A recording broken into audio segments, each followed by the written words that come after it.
My name is Justus Bruns, and I'm a designer, I would maybe call myself a little bit an idea machine.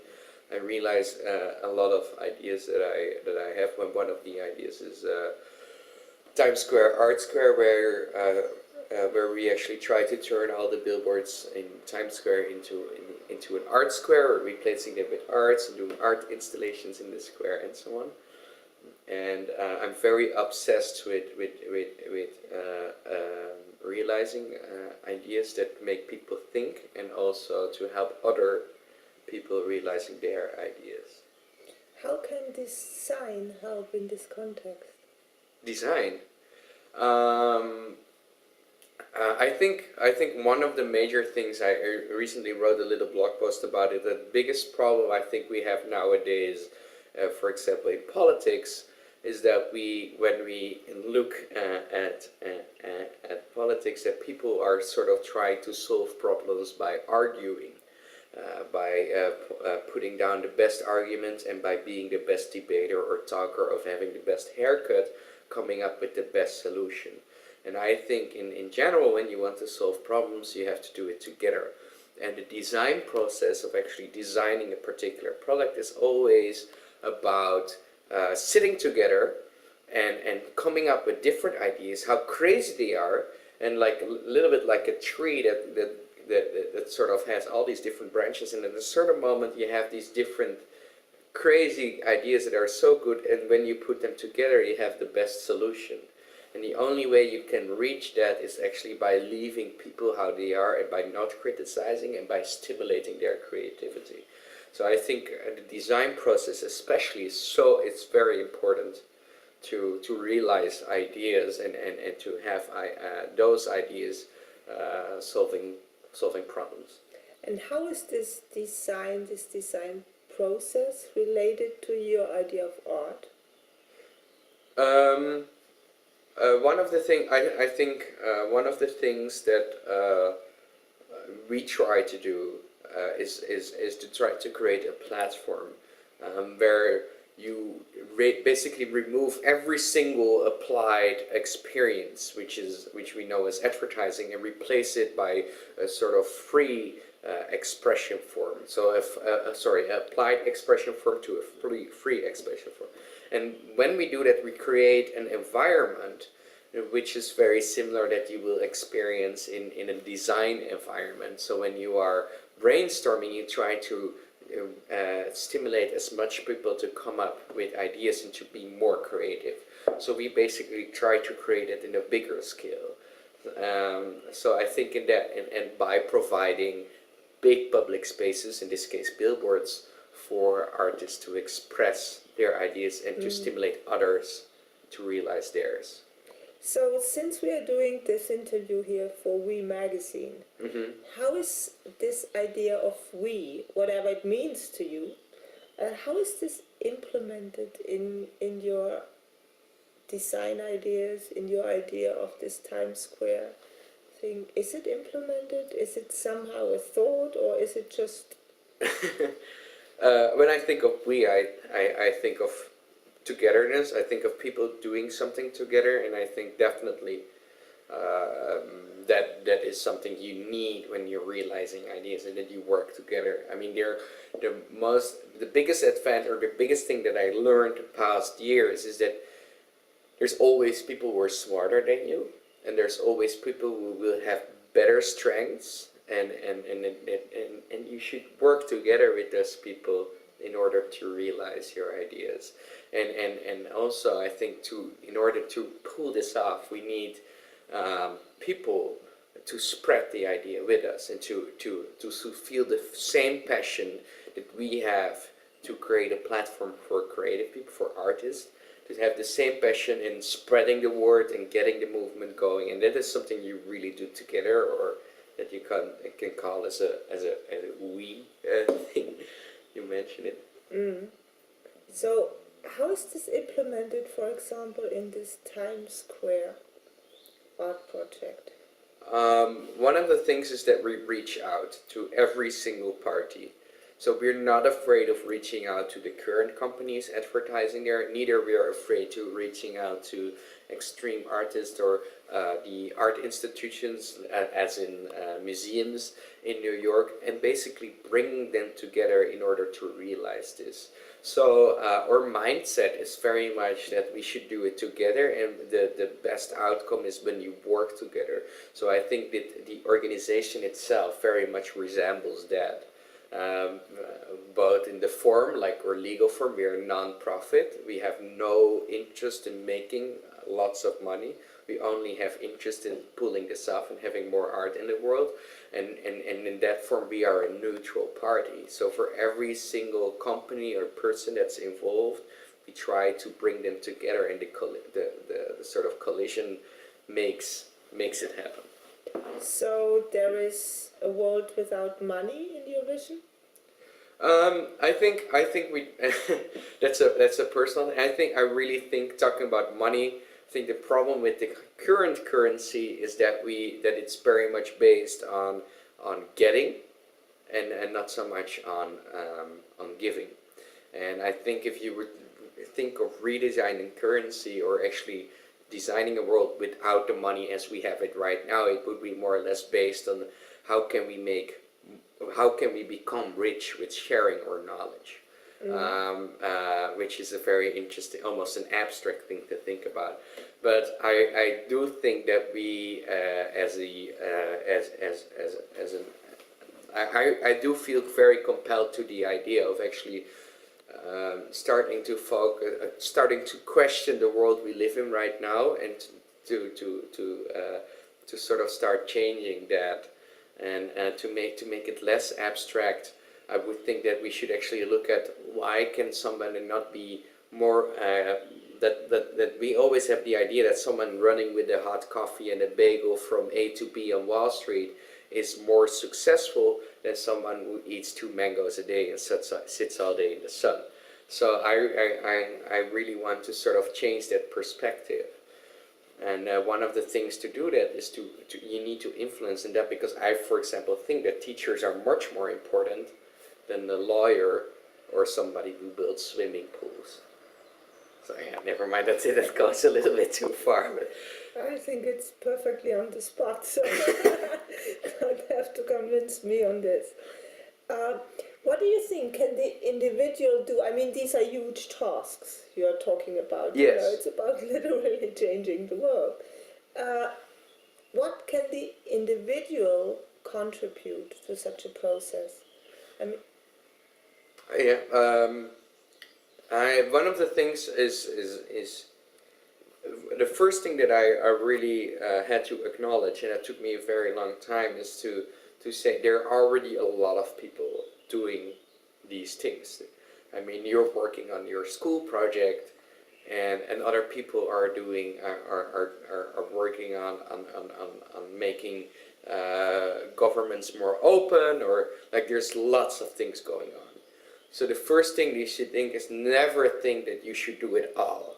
Always think if you have a particular interest or idea, suppose you're interested in politics or you're interested in, I don't know, agriculture, just try to look up projects that are already doing them and actually support those projects and get involved with them, or start your own idea and share them with them, but never sort of come up with like a whole new package and try to reinvent everything.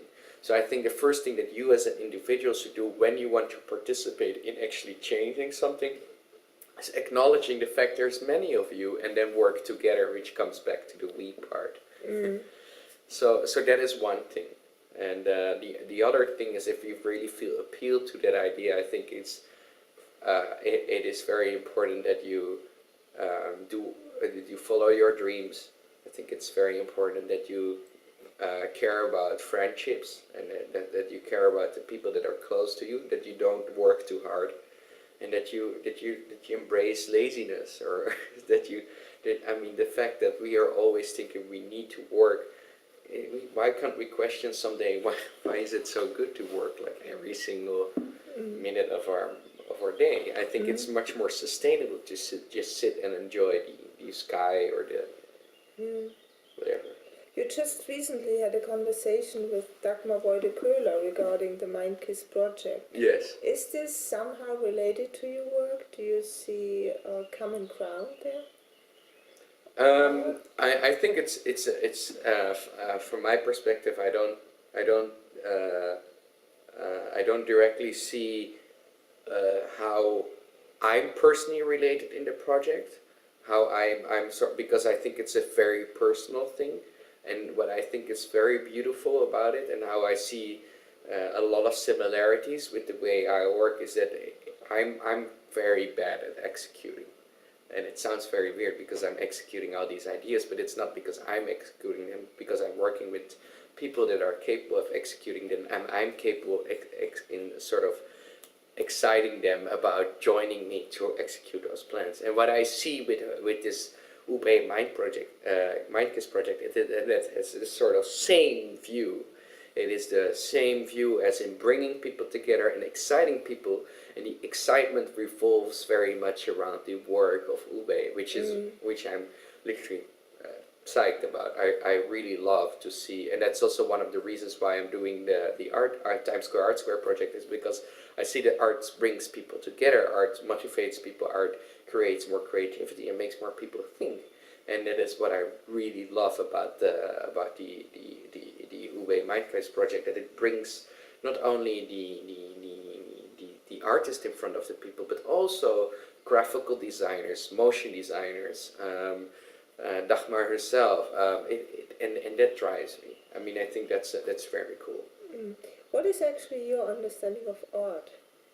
I think it's a personal thing. I think the best explanation that I can give, I think we don't have a definition for art, first of all, so I don't have one either. I think it's a very personal thing. For me, it's really, really about uh, giving people the childlike imagination that The they. childlike? Yeah. Okay. When you would put a class with 20 people together, say 20 kids, and then you would ask them who is an artist, they will all raise their hand. You will ask them who's a musician, they will all raise their hand. If you would ask them are you a singer, they will raise their hand.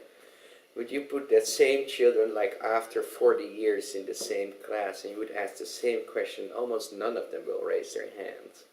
And I think what art is capable of, or art in general, that can be music, that can be performance, that can be literally everything, is to bring back that sort of going back to that moment where you felt you could do literally everything. And I think that is for me like one of the biggest reasons why I'm doing this project. But besides that, I think that art is a very abstract thing, and I think it's personal for everybody. So I'm not sort of implying my own definition to it.